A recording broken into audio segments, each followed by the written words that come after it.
Hello everyone, welcome to Storytime in English. Learn and enjoy, relax, listen carefully, and learn English naturally through this short story. Emma was a young girl who lived in a small, quiet town. Every morning, she walked past an old library on her way to work. The library looked abandoned, but Emma felt curious every time she saw it. She often wondered what secrets were hidden behind its tall, wooden doors. One rainy afternoon, the streets were empty, and the sound of rain tapping on the rooftops filled the air.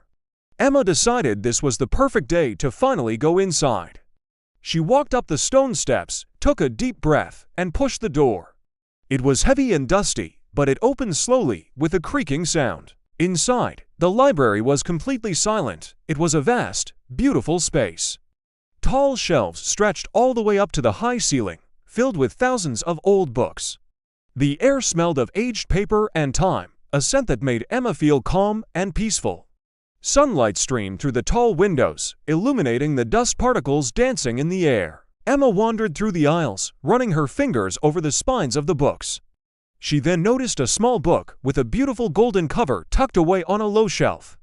It seemed to be calling out to her. Curious, she picked it up. As soon as she opened it, something strange and wonderful happened. The words on the pages began to glow with a soft, warm light. Suddenly, Emma heard a soft voice whispering in the quiet room.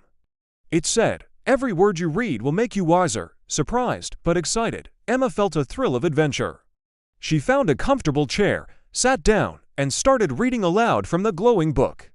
With every sentence she read, she felt more and more confident. New words that once seemed difficult became clear.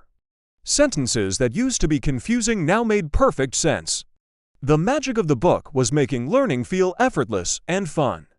Days passed, and Emma returned to the library every single day after work.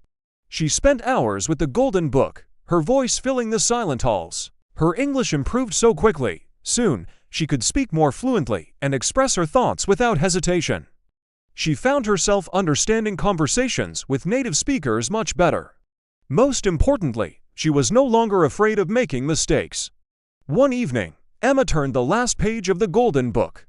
As she read the final words, the glowing light faded, and the book returned to normal. The soft voice spoke one last time. "Now the knowledge is yours." The next morning, as Emma walked to work, she looked for the library, but it was gone. In its place was an empty lot. But Emma didn't feel sad. She smiled to herself. She realized she didn't need magic anymore. She had learned something incredibly important. Learning a language isn't about being perfect or being afraid of getting things wrong. It's about curiosity, consistent practice, and truly enjoying the journey of discovery. If you enjoyed this story, keep listening, keep learning, and keep practicing English every day. See you in the next story.